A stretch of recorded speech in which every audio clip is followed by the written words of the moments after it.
And welcome back to another episode of The Deconversionists with your host, Alan Bondar, aka The Unraveler, co-host Elliot Christofferson. What's up, man? It's good to have you back this week. Good to be here. It's going to be a fun one. You know, I'm a little skeptical that you're actually here. Oh, speaking of that, let's talk skepticism. I'm really good at these transitions. I work really hard at them. Skepticism, according to the dictionary, and I have the, which dictionary is this? A Merriam-Webster dictionary here. The definition is an attitude of doubt or a disposition to incredulity, either in general or toward a particular object. So essentially, when there's nothing of credentials, nothing of credibility to sustain what is being argued for, there's no evidence for it. A second kind of similar definition here is the doctrine that true knowledge or knowledge in a particular area is uncertain. So that's what we're talking about with skepticism. So we're going to kind of talk about some of the implications of being a skeptic. Elliot and I would both be skeptics. I would think you are as well, right? So we're both skeptics, but we think that skepticism actually has ramifications and implications for other positions as well. And so we're going to talk about those today. But before we do, Elliot's going to take over and give you some more information about skepticism. So the most important thing I think about skepticism, and this speaks to a common misconception that the general public has. Skepticism and pessimism, or cynicism, not pessimism. Skepticism and cynicism are not the same thing. And oftentimes people will be accused of being too skeptical. And what they really mean is you're a cynic. You don't believe anything. Well, a skeptic is not someone who refuses to believe something. A skeptic is simply someone who demands evidence before believing it.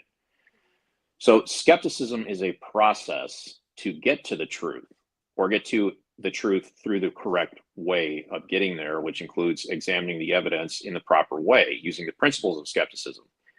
And if they can establish that, then they believe the statement or accept the claim.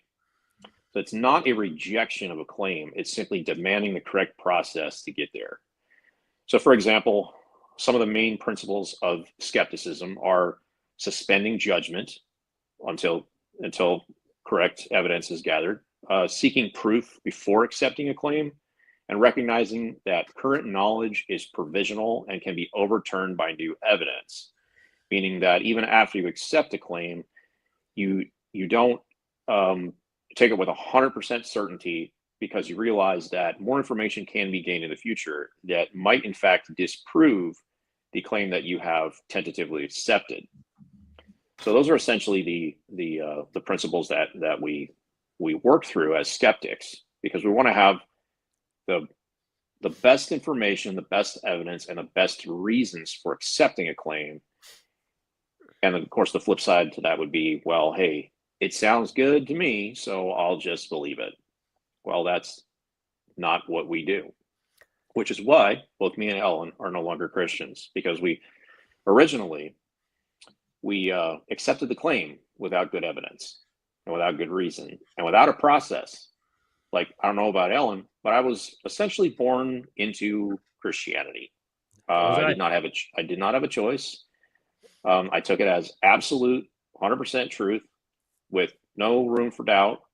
Well, everybody has doubts, but no room for doubt that leads to disbelieving it. And so, like most Christians, we just grow into adulthood, and we never apply the principles of skepticism to our most sacred personal beliefs. Now, when we go ahead and do that as adults, we find very quickly that our belief system falls apart very fast, because applying the principles of skepticism to a supernatural belief like Christianity, you find a massive conflict. So there is a process in which a skeptic goes through a lot of times to unwire themselves from a belief system that they may have been born in. So I would say that even as a Christian, I was always very skeptical, which in my opinion is much of the reason why I journeyed such a far distance from the theology I was raised with through all the way to end up as an atheist. But I had to go through a lot of steps to get there, because when you're in a matrix, you can still be skeptical, but you're only skeptical within that matrix. So you don't realize the world outside of it. And so you're stuck in there. And so I was able to get myself all the way down the ranks to full preterism ultimately, because I was not willing to just sit in this system that didn't make sense. I wasn't willing to accept things that weren't adding up. And then when I got to full preterism, eventually I had to keep going and going and going until I had nothing left to hold on to in Christianity. And then what skepticism does is it forces you to evaluate all the data and make a decision whether you're going to hold on to it still or let it go, which is where the third point came in that you made. You got to hold on to anything you do loosely. Interestingly, even when I was a Christian, I remember I used to tell my congregation, I used to teach them this thing called fluid dogma. I have a whole chapter of it in my book, about it in my book. So I think everybody's going to be dogmatic with information they have at any given time. I mean, it's just the way we are. We think we have an answer and we hold to it. But you got to be fluid, which is much of what you were explaining. It's just a term that I coined, but it's exactly the same thing you're saying, is that you had to hold it loosely, even though you're dogmatic because you believe what you have right now is currently the best explanation of what you have. But you got to hold it fluidly and say, hey, there's more I might learn. There's more information that might come in that may change my perspective. So even as a Christian, I was dogmatic, but I was fluid. And so I was always changing. That was one of the jokes I used to hear from people all the time. What view does Alan hold this week? Because it was constantly in flux. Because that's what happens. If you're willing to study and you're willing to learn, you're always going to be changing and modifying and growing in your knowledge. So eventually you can break the mold and escape. You can escape the matrix that religion holds you in. It's not easy though. That's for sure. It's not easy to get there. It's easy once you're there to walk away, because once you see it, there's no one seeing it. You're like, I'm just done with this, and you just move on. That part's easy. Getting there is not so easy. It takes a little bit of effort to remove the brainwashing. But that being said, then you may have those who are watching, you may already see the implication that Ellie and I are communicating, that if you are skeptical, you can't actually be a theist. I mean, at least after your process is complete, because you can't continue to hold on to a justification for a God when you don't believe there's one that exists, or you don't have evidence to substantiate the existence of a God. So you have to withhold judgment. That was the first one. How was the first one phrased? Withholding judgment until there's evidence, or something like that? Right. And I can give a few more here that actually go more in depth. Proportion evidence to the claim. So if you have an extreme claim, you want to have some kind of extreme evidence. If you have a mundane claim, then maybe mundane evidence is good enough. Right. Like if I say I have 10 cents in my pocket, it's very inconsequential to your life. Right. You probably won't even ask me to prove it. You'll just accept it. Yeah. But if you've got the winning lottery ticket, right, we're going to need to see some proof, and maybe more than just a lottery ticket. We'd also need to verify it using some other resource. Make sure it's not fraudulent, or you made it up, or it's old. Right. Another one is preferring testability and falsifiability. So if you make a statement or a claim, there has to be a way to test it. And furthermore, there has to be a process by which you could potentially falsify it. Like perhaps the claim is not false, but there has to be a way to test to see if it's false. Like if you tell me there's an object inside of a box, now that's a falsifiable claim, because I can look in the box and I can see if there in fact is nothing in the box. There, I falsified the claim. There has to be a way to do that. But perhaps I look in the box and there is something in it. Like there, you've proven the claim. But there has to be a way to determine if it is false. Another one is use independent reproducible verification. Apply methodological naturalism. Now that's one that might be a little radioactive for Christians, because there's a lot of things in Christianity that are not subject to methodological naturalism. And what we mean by that is the laws of nature. Science essentially gives us a way to test things in the real world.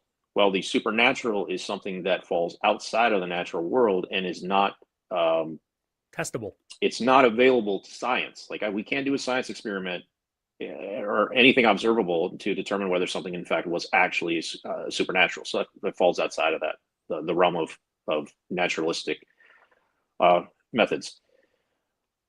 Let's see. Another one is recognize cognitive biases. We all have a boatload of cognitive biases that cloud our thinking. These are essentially like computer viruses running on our brain's computer. Um, it's virtually impossible to de-bias completely and remove all of them, but it is something that has to be taken into consideration when we're attempting to use the principles of skepticism. Like this is why we have like like scientific methods are essentially the process of removing the biases, like double-blind, placebo-controlled studies with proper control groups that removes the biases from both the researchers and the test subjects. Um, Evaluate sources and expertise. Also, something that's very important is the consensus. So I want to talk about this real fast. If there is a consensus within a field of which is the majority of the experts in that field all saying the same thing, yes, we all agree. The majority of us agree on this particular point. You as the common man who does not have expertise in that field, the only rational conclusion for you is to accept that consensus because you have no way of fact checking the experts. This gets a little weird when the experts are wrong, but even when they are shown to be wrong, in the end, you as the common man don't have a justification to call them wrong because you do not have a special knowledge in that field. Therefore, this will be controversial. Therefore, back in say I think it was the 1500s where Galileo was fighting with the Catholic Church about the heliocentric model of the solar system, he had made a discovery that demonstrated that the sun or that the earth rotated the sun, whereas the church at the time, the consensus of the experts of the time was that the earth was the center of the solar system. Now, Galileo was proved to be right, but at the time, he was one man against the consensus, and the consensus was wrong. But if you were some middle-aged peasant in Europe at that time, you had no idea what either side was talking about. You weren't a scientist, you weren't an astronomer, you weren't doing the calculations yourself. So the only rational thing for you to do would have been to accept the consensus, even though wrong. You had no way to know Galileo was right, and that's something that had to get ironed out into the future.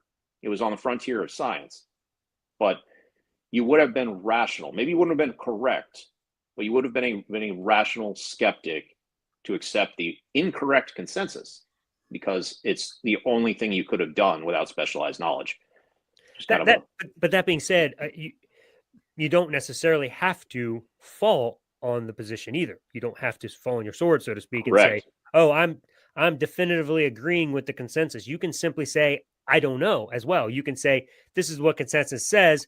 I don't know whether I agree or not. I can't make any valid arguments against it. I don't have the equipment to do that." Or if you can, then you should be able to, and you can prove it and go ahead and demonstrate it. But if you can't, and you're just not certain, just say, "I don't know." That is a legitimate judgment. Withhold judgment. Yeah, it's a legitimate response. So you don't have to go with the consensus, but to argue that they're wrong without being able to validate your position is just nonsensical. Now, where it gets interesting is when there is a conclusion that has an actual implication on your life. Say, for example, religion comes into the picture and says, if you do not accept X, then Y will happen to you. Like if you don't accept Jesus as your savior, you will go to hell. So then you're in a position where perhaps you have to make a determination. And that's where it gets tricky because now you have to apply some kind of methodology to that claim in order to make an informed decision that may or may not have real world implications to you. Sure. And I mean, and it's okay to ask the question, well, why is the first point true even? What you say, if I don't accept Jesus, then I'll go to hell. Well, what have you proven Jesus is real? Have you proven he's telling the truth? Have you proven that this is true? I mean, sure, there's a consensus out there that claims that Jesus is real and saves the world and from their sins, and you'll go to hell if you don't. So The Right, but question is, then that's where the principles of skepticism come in for you, is to correct. apply this process to an extraordinary claim like religion makes, Correct. so that you can make an informed decision. Right. This isn't a dime in your pocket. This is about some supernatural being making a dictation upon your life, and it's an eternal consequence. That is a big deal. Also, one of the reasons why we do what we do, because people think we should just leave everybody alone to believe what they want. Well, first of all, we're not knocking on doors making anybody listen to us. We're just doing a show. If you want to listen, great. We welcome you, and we feel we have the right to post on our walls anytime we want to. So I don't see how we're doing the same thing that Christians are doing by, getting in your face and saying Jesus loves you and you need to believe to go to heaven. But Right. anyway, that being said, yeah, it's a gigantic claim, not just a dime in your pocket. I mean, I would need a lot of evidence at this point to believe that this story is even remotely true anymore. So anyway, on to your next point, if there was any. Well, I wanted to kind of talk about the source material that Christianity is based in, and how these principles of skepticism could potentially be applied to it. So, at the core of Christianity is obviously the Bible, but even more specific would be the four Gospels. Sure. Before we go there, can I just make a statement, because I want to Yeah. tie in some of those points with withholding judgment until there's evidence. So not only can you not be a theist if you're a skeptic, simply because there's not actually any substantiating evidence to demonstrate the supernatural. There's no way to test it. We have no way of knowing that it's true. You as an individual might say you've had an experience and there's no question in your mind that God exists. Okay. I can't tell you whether you had that experience or not. I'm skeptical that you have had an experience with God, simply because if there is a God and there is a way to meet him, and your job as an evangelist, as a preacher of the word of God, and you're supposed to tell me how to meet God. If you can't help me do that and help me get the same experience you can, then I'm really skeptical you even had it. I mean, that's a big concern of mine. So there's a God up there, wants us all to meet him. And supposedly here we are, we're asking people to tell us how to meet Jesus, and nobody can seem to do it. That's a little shady on this God's part, in my opinion, and very, very odd that he would just come and tell you as a special person, but not me. So you can't really be a theist if you're going to be skeptical. You'd have to sit back and say, okay, theism is one option, a possibility, but I have no evidence to believe it's true. I've never seen anything supernatural. Supernatural may or may not exist, but there's no way to test it or validate it. So, all we can work with is the natural, as one of the points said. And so we have a methodology by which we can test things, and the supernatural tends to fall outside of it, not because the system was developed or the methodology was developed to exclude it, but it's the only method we have to work with. And it just happens to exclude it because it doesn't exist, at least not according to the methodology. It doesn't appear to exist. So until we have a methodology by which we can actually test the supernatural and everybody can equally see it, I have no reason to believe it. So I'm going to be skeptical and say I have no reason to believe that Christianity or theism in general is true. And there's no supernatural as far as I can tell. So I'm going to withhold judgment on that until I have some evidence. And in the meantime, I am what you call an atheist. So by default, if you are not a theist, you are an atheist. And I know that there's a lot of people out there that get very irritated with atheists for many reasons. One is we say that if you're not a theist, you have to be an atheist. So you might be watching saying, oh, I can't believe you just said that. Well, first of all, it's true. You can't just, there's no middle ground there. You either believe a God exists or you don't believe a God exists, or I should say it another way, you don't see any reason to believe a God exists. Those really are your options. There's no middle ground there between I believe a God exists and I don't believe a God exists. So you're either a theist or you're an atheist. An atheist is not walking around making a claim, I definitely can prove no God exists. I mean, some atheists might, but that's not the generic atheist position. It's simply that we don't believe there's reason to believe God exists. That's it. It's very quite simple. So if you're adamant against atheism and you're not a theist, what are you? You've got to ask you.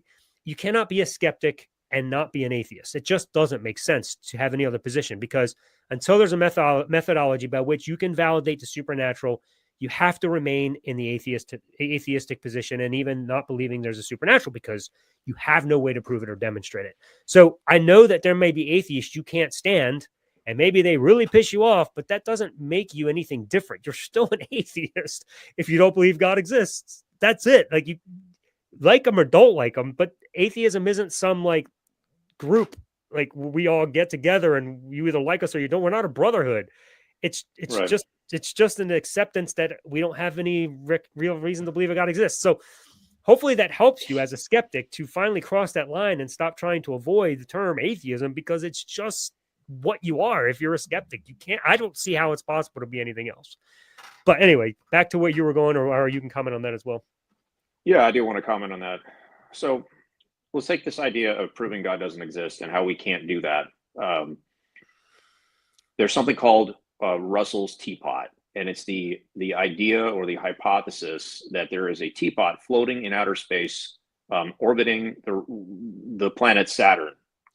Now, we can't see this with a telescope, but we just claim it's there. There's absolutely no way to test for that. It's a claim. It's a faith claim, and I'm probably explaining this wrong, but I'll just say this to the viewers: you can Google Russell's teapot, and you'll right away figure out what I'm talking about. But it's the idea that everywhere I look in the universe, and I don't find God, that doesn't mean that right around the next corner, right behind the next star, right 10 galaxies over, God isn't there. He could be out there somewhere, but everywhere I look, I can't find him. And until I do so, I don't have reason to believe he actually exists. And what I've told Christians before is, in the universe, we've been able to identify 4 different forces that create some sort of action on atoms. We have the weak nuclear force, the strong nuclear force, the gravitational force, and electromagnetism. Those are the 4 we've been able to identify that actually do a thing or cause things to happen. Nowhere in the universe yet have we discovered a 5th force, a 5th creative force that brings things into existence. If you could suddenly identify a 5th creative force, you would have found God. But until you do so, like, I don't have a justification to accept that 5th force actually exists, because the Christian theology essentially implies that there is a 5th creative force that interacts, interjects itself into our closed system, into our universe, and does things. It creates things out of nothing. We can't find this 5th creative force. So until you can, I'm not justified in believing it actually exists. Right. Now, if you can do so, then I would reconsider my position as an atheist. Right. So just because I can't find that teapot orbiting Saturn does not mean it's not there. Right. But it just means you withholding judgment. I'd be unjustified to assume that it is just because someone said that it is. Right. Exactly. So back to the definition of skepticism: an attitude of doubt or a disposition to incredulity, either in general or toward a particular object, namely God or the supernatural. This is essentially the definition of atheism. It's just what it is. So if you're a skeptic, by definition, you're an atheist. Yeah. So anyway, hopefully that helps some of you who are struggling with the word atheism, because it sounds like a dirty word, or at least growing up it was. You don't have to be scared of it. It's just a default position if you're not a theist. That's all it is. Yeah, or if you're struggling with the definition of skepticism and you're using it as an insult or a pejorative on somebody and you say, well, they're too skeptical. Well, there isn't really such a thing as too skeptical. That is cynicism. And skepticism and cynicism are not the same, because cynicism does not give you a process to discover the truth. It simply says, yeah, I don't believe it no matter what. Well, that's not a skeptic. The skeptic will believe it eventually if you use the right process. Right. And you can actually provide the evidence, the testable, falsifiable evidence. So my point here is, if we take the Christian source material and we apply these principles to it, do they stand up to scrutiny? So you've got the Bible, which is general Christianity, and then more specifically, you have the 4 Gospels. Without the 4 Gospels, you wouldn't have the Christian religion. So what are these? The Gospels are accounts of something in the past that happened that Christians want us to accept or want us to believe. Are the Gospels the claim, or are Gospels the evidence? That's the first thing, because if you proportion, the first principle of skepticism is to proportion the evidence to the claim. So first you have to decide whether this is the claim that we're trying to prove, or whether this is actually the evidence for the claim. Now, my position is the Gospels are the claim. It's the account. It's a written account. Here's the story. We want you to believe the story. Okay, why should I believe the story? Can I test this story with some kind of a process? So that brings us to testability and falsifiability. The problem with a written account is that it took place in the past and it was written down, and now we're in the future. Historical methods use different methods than most scientific methods. They are a probability of what probably happened, but we don't know for sure, because all we have is a testimony. Can we falsify a testimony? I'm not sure. Like how would you go about testing someone's eyewitness account or claimed eyewitness account from 2,000 years ago? Like, do you have a process for that? Nope. You can't. I have no idea. You really can't even validate or prove my experiences that you haven't seen. I mean, if I can't show you, you have no way of even testing something I'm saying right in front of you, much less something Right. 2,000 years ago. Can we use independent reproducible verification on history? We can't reproduce these events. We can't we don't have independent verification because we just have the Bible.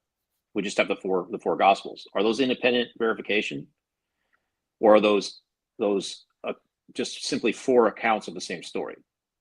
Like, for example, if they're even of the same story, they're so different in some ways that sometimes they contradict each other, and you're just like, what is this even the same story being told?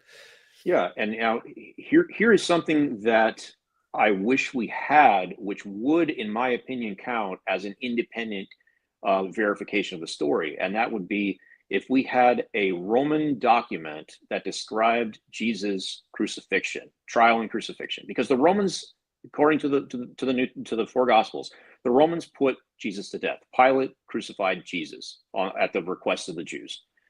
If we had an official document from a Roman source, or a written report from Pilate or one of Pilate's entourage, that would, in my opinion, count as an independent verification of the story. But we have not yet found that, and in 2,000 years of searching for it, I mean, if Christians had access to that at some point, if that were in like the Vatican archives, something that was found in the Holy Land or found later at Rome, the capital of the Roman Empire, like that would have been made public by now.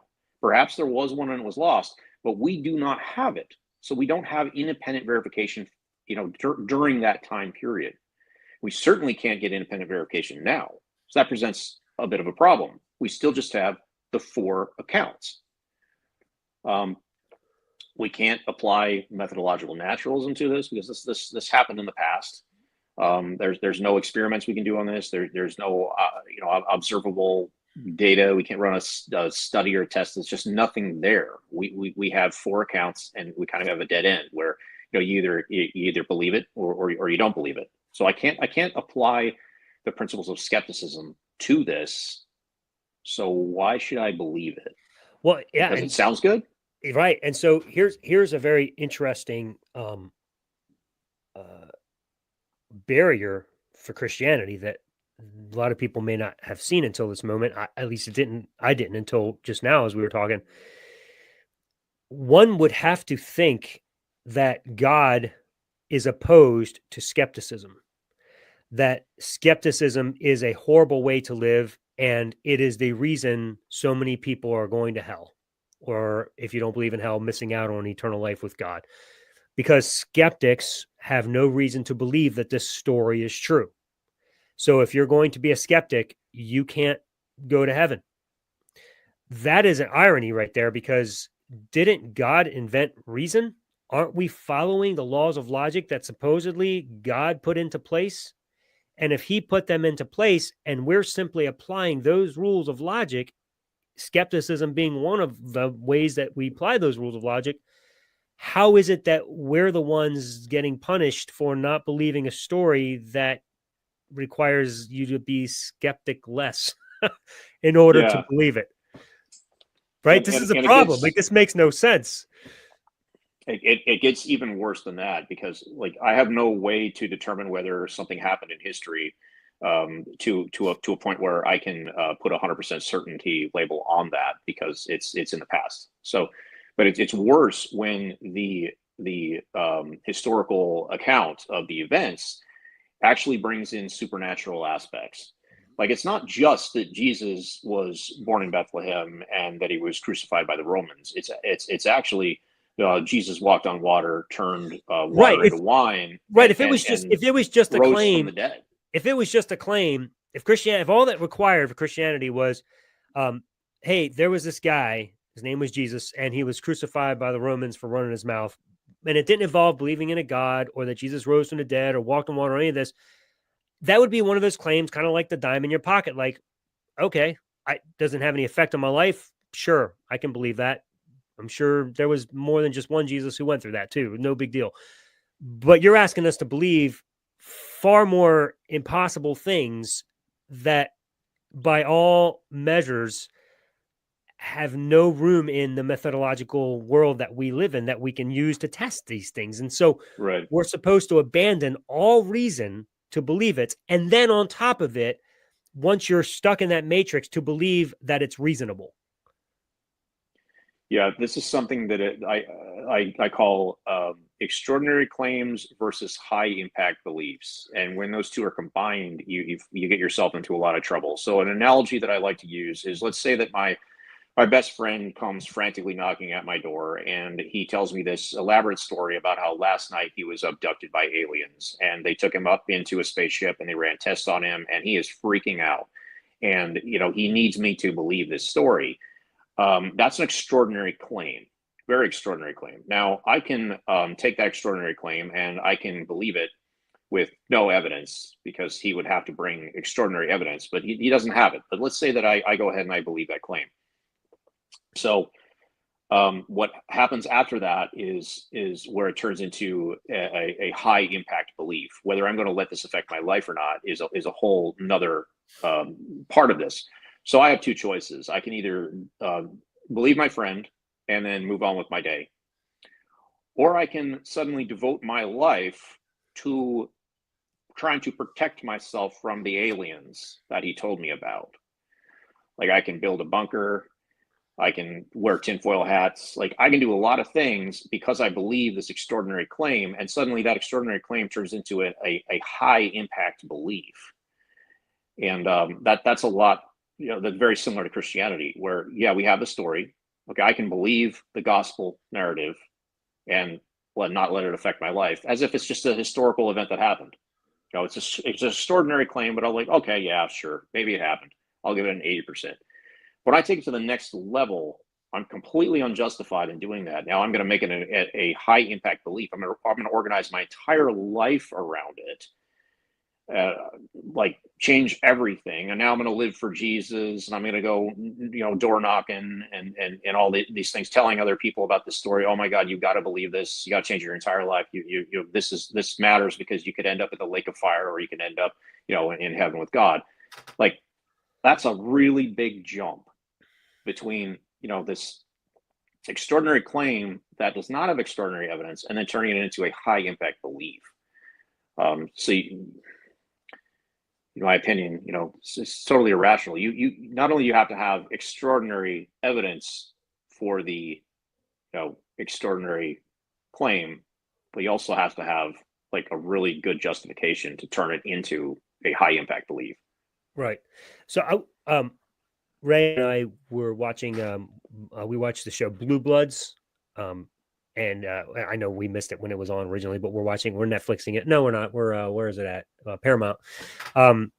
Anyway, love the show. It's really great. Anyway, last night there was an episode where there was this kid who was being abused by his father. And at the beginning of the show, he's just in the hospital. We don't know all the details yet. All we know is this kid's in the hospital, and the detective comes in, and he's talking to the doctor, and he's, what happened? The doctor says, well, he's got broken bones, and he's got bruises all over him, internal bleeding, all this. He's like, and the doctor's like, well, what do you think happened? He said, well, he's obviously being abused. There's no other explanation. And I had to pause and talk to Ray about this because this hit me hard. I was like, interesting. So that is the most plausible explanation, and most likely no other explanation, right? Doctor seems to be on point. And I don't personally know any Christian that would say, no, I actually think it's a supernatural being that's causing this and beating the kid up internally or whatever. That would not be their first conclusion. They would simply agree with the doctor. Yeah, that makes sense. And if I were to say, no, it's a supernatural being, every Christian I know will be like, stop being silly, Alan. It's not a supernatural being. It's just abuse, right? They would. But when it comes to the most absurd things in this world, God is the reason behind it, right? You just have to believe that the universe was created by God. Well, why? We have natural explanations that make far more sense just because we have a way to test them. Sure, we can't go beyond a certain point because we just don't have the tools to get there yet, or maybe never. But there's no reason to believe that there's anything beyond the natural. This could have come about by something outside of these universe's laws that started it. It doesn't have to be a God. It can be something that just like your God breaks the laws of this universe. It could be some other thing that breaks the laws of the universe. It doesn't have to be a God. No, but that has to be a God. It's just so bizarre that with normal everyday things, the natural, real explanation, the one that makes the most sense, that comports with reality, is acceptable. And a supernatural thing just doesn't really fit the scenario. Right. But in other scenarios, we just have to accept by faith that it's God. Yeah. So what you're describing is using Occam's razor. Yes. But which I wanted to touch on. But before I get to that, I want to comment on how you started it, where the only explanation, is that he's being abused. So there's a fallacy, I believe it was coined by Matt Dillahunty, and it's called the Doyle fallacy. And Sir Arthur Conan Doyle wrote the Sherlock Holmes series, and within those stories, Sherlock Holmes is often quoted as saying that once you remove all other possible explanations, the only one left that makes sense, no matter how crazy it is, has to be the right explanation. Now, that sounds great on the surface, but what that is ignoring is all of the other possible causes that you have not thought of, because you're a finite human that can't think of every single possible explanation. So to simply eliminate the first 10 you can think of, and then say, well, number 11, even though it's crazy, it's the only one left, so that has to be the explanation. No, it doesn't. You can suspend judgment, say, well, maybe I don't have an inexhaustible list of every possible explanation for this certain set of circumstances. It's just kind of a side note. But when you get to Occam's razor, which states that the simplest explanation, controlling for certain variables, is the most likely one to be true. So we can take Occam's razor and we can go back to the New Testament, the four Gospels, and we can apply Occam's razor to that and say, okay, we have competing explanations here. These stories are true. These supernatural events actually happened. Extraordinary claim, very extraordinary, because we have certain passages. For example, one of the Gospels says that when Jesus died, there was a great earthquake and the sun was blacked out for 3 hours, and people rose from their graves and marched into Jerusalem and appeared to many. Now that, in my opinion, that's probably the craziest event in all of human history, if in fact it happened. And those of you who are wondering where that's at, it's Matthew 26, if you'd like to look it up. Yeah, I didn't know off the top of my head. No, that's okay. I knew it wasn't. I think Yeah, I it's knew it 26. wasn't Mark. Interestingly, it wasn't Mark, the first gospel, which is the shortest and the most mundane, and It does might be not. 28. It's either 26 or 28, but it's Yeah, okay. It's neither here nor there, but it's near the end of the thing there. But that's where and that's it's definitely not in Luke. Probably one reason is Luke starts that, or the writer of Luke starts that gospel by saying, "I've examined these accounts that were handed down." Um, so when you only have those events occurring, those extraordinary events occurring in one gospel, the Gospel of Matthew, it's right. we use And Occam's razor on that. We could say, well, what's the simplest explanation here? Either this actually happened, this wild, craziest event in human history actually happened, or the simpler explanation is he just made it up.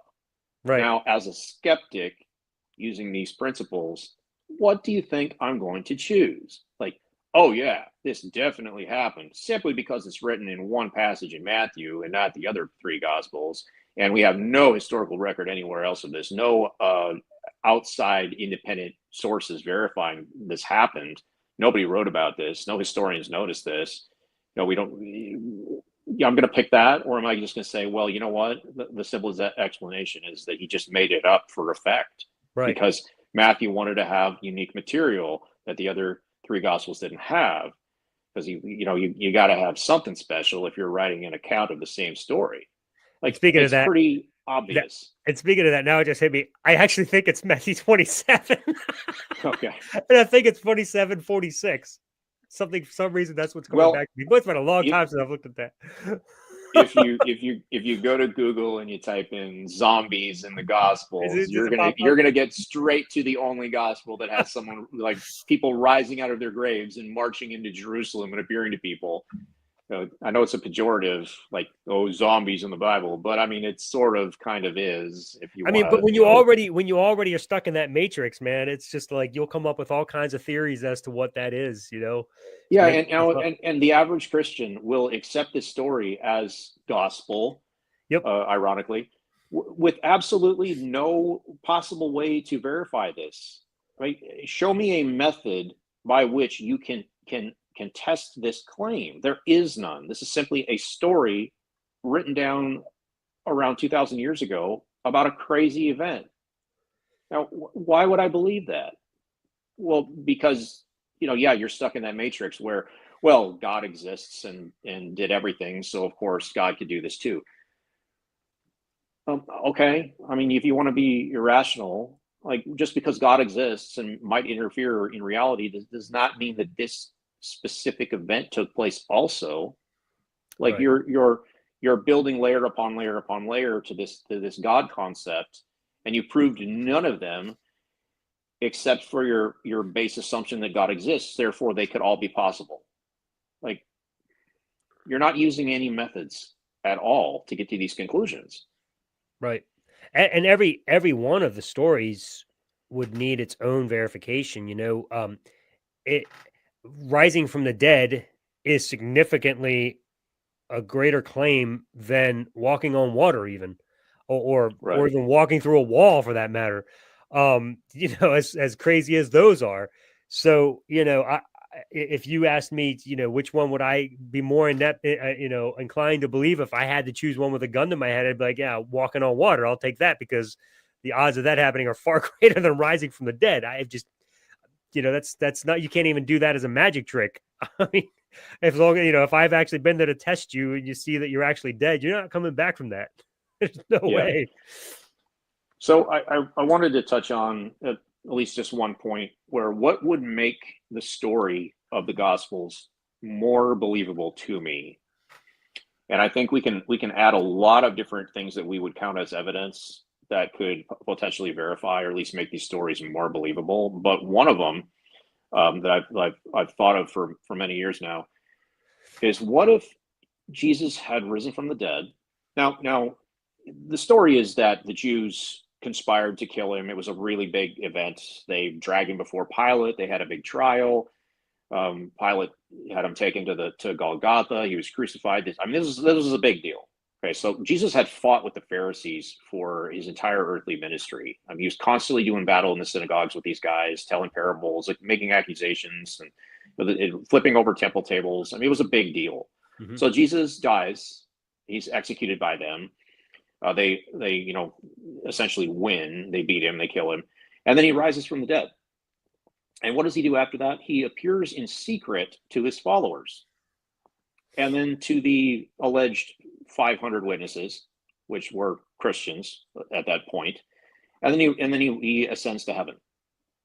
Now, what would have made this story 100 times more believable is if Jesus rose from the dead, and then he went right back to the Pharisees and the Romans, and he appeared in front of them instead of appearing in private to his followers. And he had to make these guys realize, like, right in their face, I have risen from the dead. I have beaten death. I am the Messiah. And then he rises to heaven. That would have sparked a little bit more of a notice in the historical record. Then we would have seen people write about this. Then we would have definitely seen a Roman, third-hand Roman account or independent verification. Pilate would have written back to Rome like, holy crap, this dude, like, I crucified this guy. He came back to life, and he came right back to confront me. Right. And it would have completely destroyed the religion of Judaism at the time, which Christ had, according to Christian doctrine, Christ had come to fulfill and replace. He could have destroyed it instantly by appearing to the Pharisees in the temple as the risen Savior. They would have been without excuse for sure. And Judaism would have immediately collapsed, and Christianity would have taken its place. And it would have made a tremendous impact on the world at that time. But instead, the gospel story is that he rose from the dead, really big deal, and then he snuck out of the tomb and appeared to only the people that knew him personally, and then he took off to heaven. Like, And then I Rome, know what I would have liked to have seen, what didn't happen. and then Rome would have been the one to start the Crusades. Because they would have absolutely believed, and they just would have forced everybody to Christianize. Yeah. Christians like to claim that, Christianity was extraordinary in its spread in the early church and in Judea and across the Mediterranean. Wow, it just caught on like wildfire, and this had to be miraculous. Well, maybe if Jesus had stuck around for a little bit longer and showed himself to the people who had crucified him, maybe then we could talk about how extraordinary Christianity's beginnings were. Well, I mean, sure, when you look at the stories in the Bible and you look at the people who were willing to supposedly die for Jesus, okay, well, according to the narrative, they got to see him after he rose from the dead in private. I mean, okay, if I actually saw a guy rise from the dead, I might be inclined to follow his teachings too, and be willing to die for whatever he says is true if my eternal life depends on it. But Right. Why is it that they all got to see, and since then we all just have to take it on faith? That seems a little unfair. Well, for sure, but let's also apply the principles of skepticism to those accounts of the apostles being martyred. That's a common Christian claim that really needs to be addressed. How do you know that the apostles were martyred for their faith after seeing the risen Jesus? How do you know any of that? Like, do we have Fox's Book of Martyrs, man? Well, yeah, but okay. Where do we have those accounts that are found in Fox's Book of Martyrs? We don't. We don't have any written record of this happening. This is church tradition. Because if you really drill down into this and this is so easy. Just go to Google and type in, how do we know the apostles were martyred?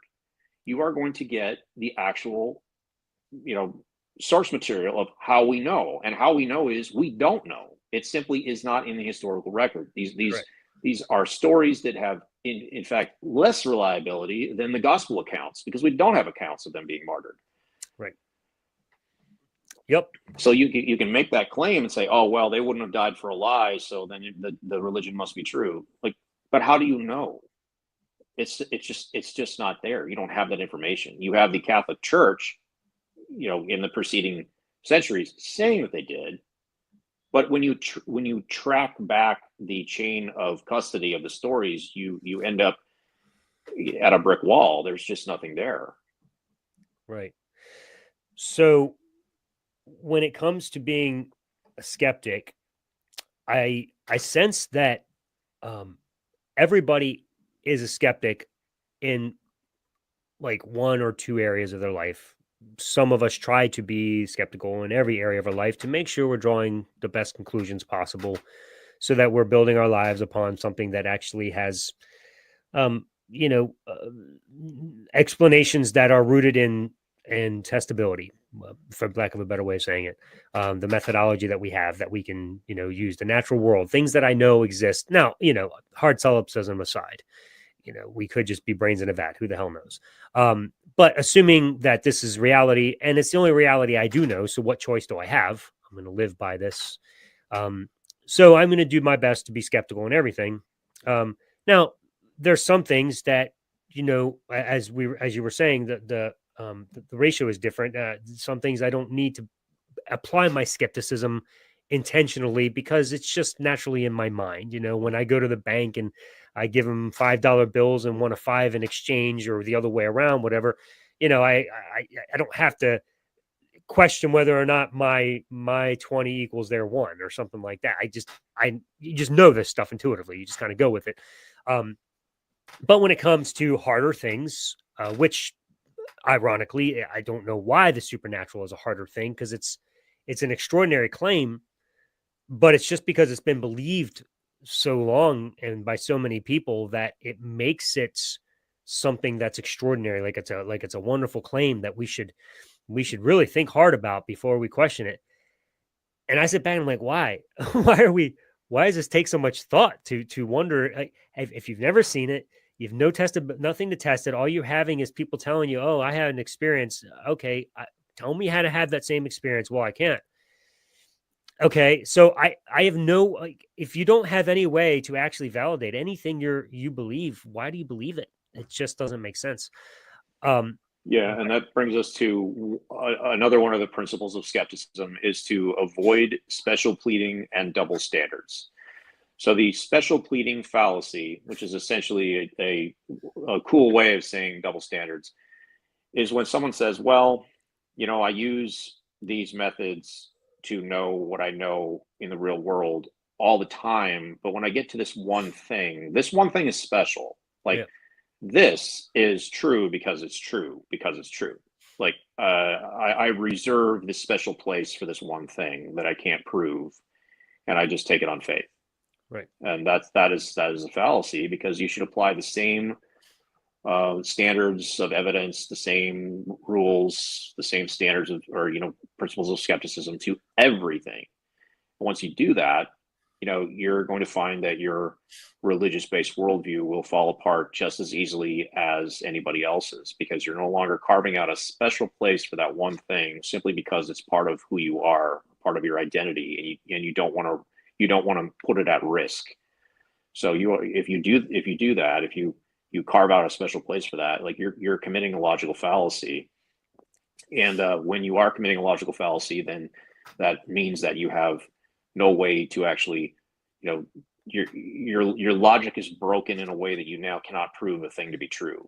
Like, that's essentially what a logical fallacy is I have an argument that is flawed. I've identified this flaw, this special pleading fallacy, and because of that, like, I can't prove it's true because it's broken.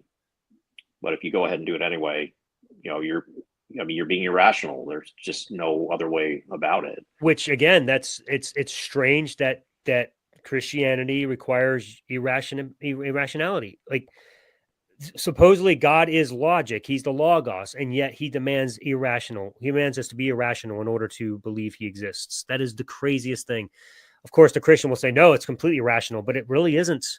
And I guess this is the point I was trying to make with the show example that I said with the kid and whatever, because where do you draw the line as to when you switch off the supernatural is the reason for everything, to switching it to, well, no, now it's just the Father's responsible for this? Like, how do you get to say, well, I'm only going to say it's the supernatural when it's these things, but when it comes to a kid in the hospital and he's got bruises, that's not a supernatural, that's just his father beating him?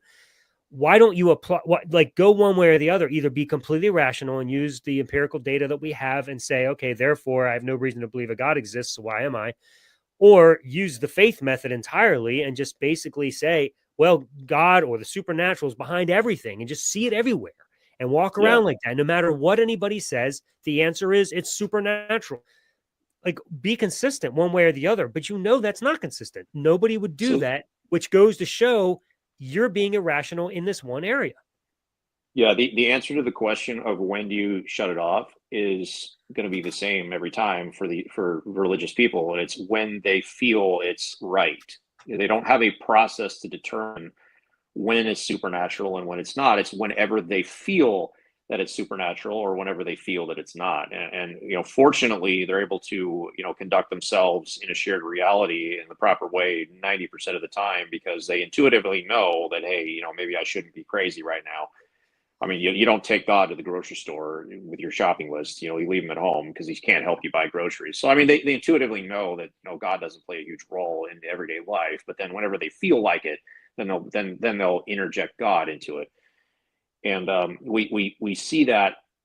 Let's take your example of the child being abused. A correlation to that would be when the Catholic Church does exorcisms.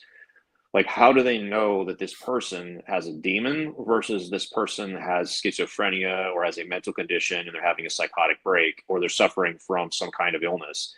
Like, they don't know. It's just whenever they feel like this might apply some sort of vague criteria to, oh yeah, it's time to call a priest. We've exhausted all natural options, so let's get the priest in here with the holy water, and we'll treat this individual as if it's a supernatural problem. Like, they don't have real scientific criteria when they draw that line. It's whenever they feel like it. Yep.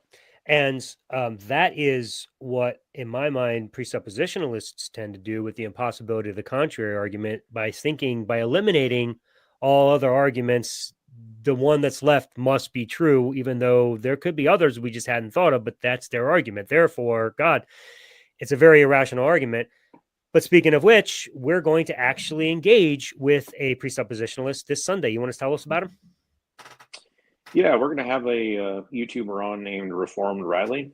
Apparently, he specializes in the presuppositional argument. And so we're going to have him on Sunday. And we're just going to have a conversation about it.